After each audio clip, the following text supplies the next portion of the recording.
Milestone ট্র্যাজেডিতে বাড়ছে প্রাণহানি। শিক্ষার্থী জারিফ সহ আরও দুইজনের মৃত্যু। ছাড়পত্র পেয়ে বাসায় ফিরল দুই শিশু। বার্লিন ইনস্টিটিউট পরিদর্শন করলেন প্রধান উপদেষ্টা।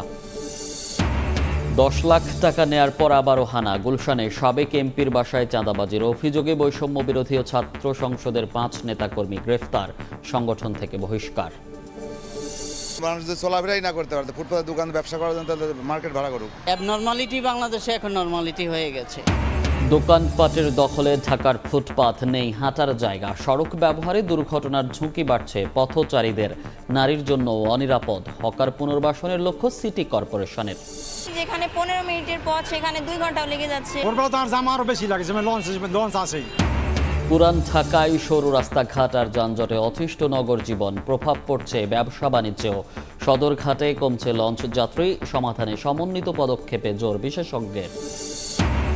এবং অবশেষে শান্তি আলোচনায় বসতে রাজি থাইল্যান্ড, কম্বোডিয়া। ট্রাম্পের মধ্যস্থতায় সিদ্ধান্ত। সীমান্তে 3 দিন ধরে রক্তক্ষয়ী সংঘাতে নিহত 32।